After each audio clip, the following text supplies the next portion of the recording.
have this belief, and I put my t-shirt on, which is eat or be eaten. I have this massive belief at the moment that, you know, the world's going to eat you up if you don't take action and do something about it.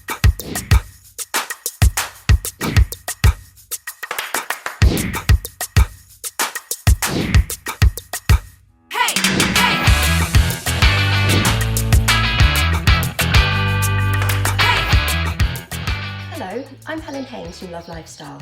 I attended all 6 of James's sales coaching webinars. James taught me to eat or be eaten. I was trying to be everything to everyone and not something to someone. So I created a very detailed persona to suit my new target market.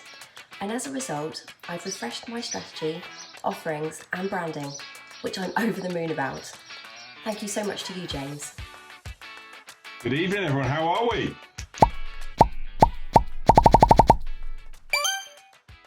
Big thanks to you all really for being here tonight. The next 6 weeks are all going to be around using some slides and some ideas and knowledge that I've got, which I use normally in my workshop, and I share what I go through here as part of those activities. So it's really important for me about improving sales skills, improving the results, and using this next 6 weeks to actually start going with some big journeys, beginning with what I call small steps. So what we're going to cover over the course of the next 6 weeks are 6 areas that are the basis of my sales model and the way in which I work. So let me talk a little bit about some of the common sales myths firstly that we get. And you know, people say to me, well, sales is a bit cheesy.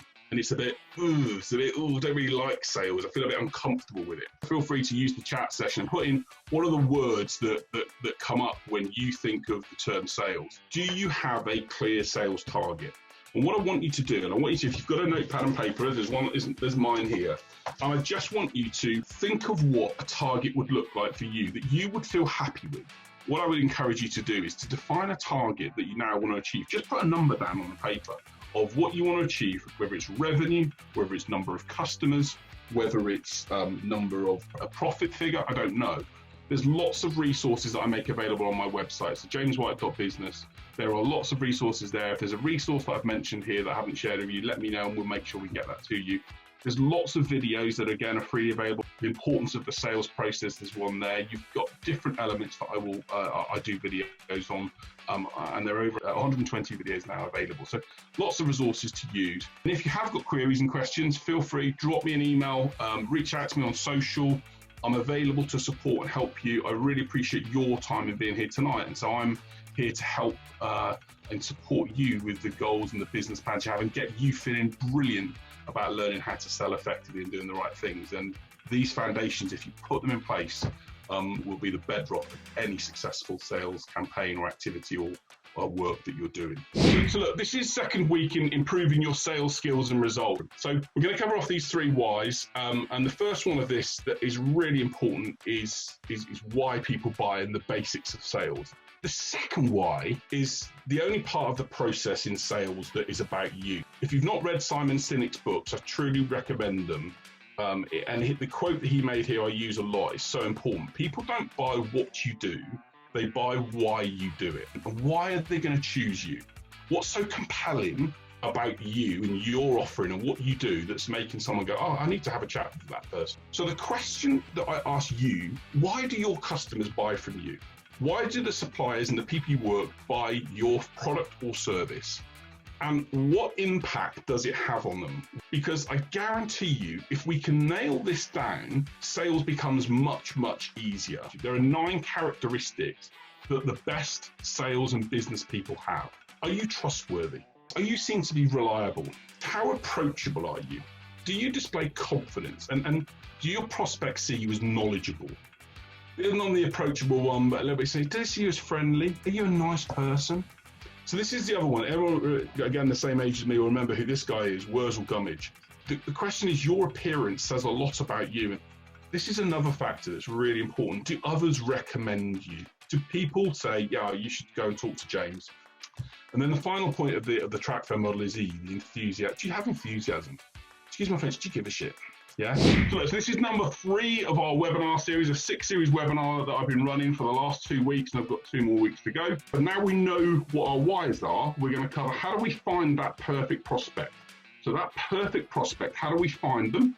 How do we then, in a position where we approach them in the right way? And I'm going to give you lots of tips and ideas on how to approach those prospects that you work with. And then once you've approached them, how can you build rapport with them that enables you to hopefully start to look at doing business over a period of time? And I'm a golfer, and those of you that play golf, this is a golf club, and actually golf clubs are supposed to be tight. They're supposed to be a perfect fit.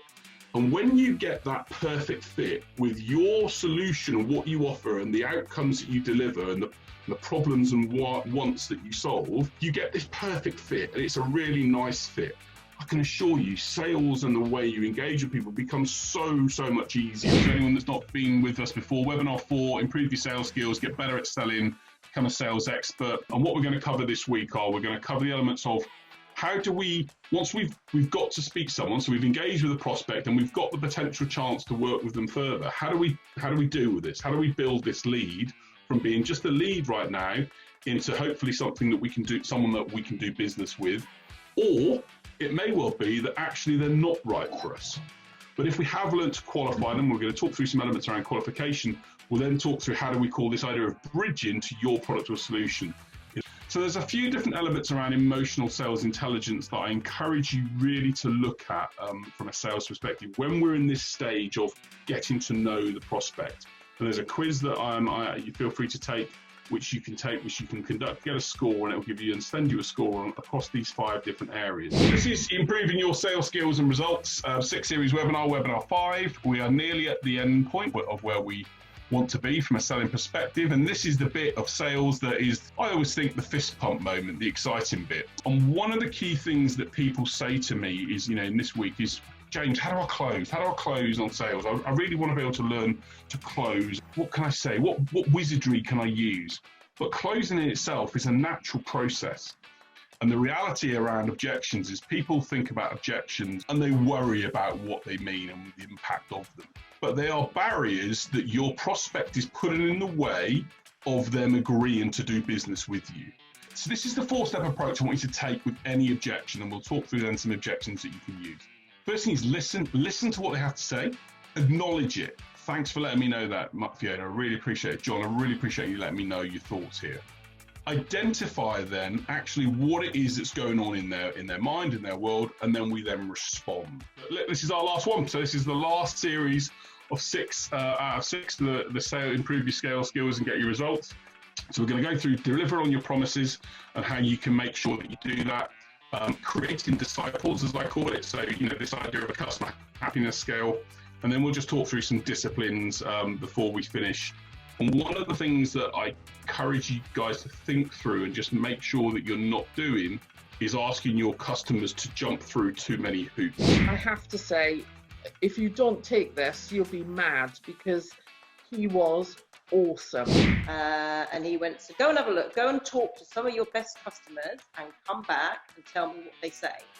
And I went, oh, okay then, fair enough. And I came back and he said, what did they say? I said, well, funnily enough, they said exactly what you said they'd say. They said, so he went, okay, cool. So what we need to do is we need to put some packages together that give them what they say they want, exactly what they said they wanted. So we sold 4. We sold 4 of the 5 packages in the first week, which gave us nearly $8,500 worth of revenue. And I'm like, man, okay, this works. So now that's kind of given me, if you will, the confidence to attack the whole rest of the package. All of us just felt this relief. A whole weight had been taken off our shoulders, because he clarified everything. He gave us this kind of really clear path and a step-by-step plan. So I would not be where I am right now, honestly, and I'm very careful where I put my name. I wrote my reputation on the line for James's methodologies, principles, teachings as a sales trainer. Just give us the feedback. I really appreciate that. Stay safe, everyone. Look after yourselves and your loved ones, and make sure you make sure you have a positive week. Our mindsets are everything. Let's get through where we want to be. And if you've got any queries and questions, just let me know. Okay. Thanks, James. Take care, everyone. Bye. Have a safe week. Bye.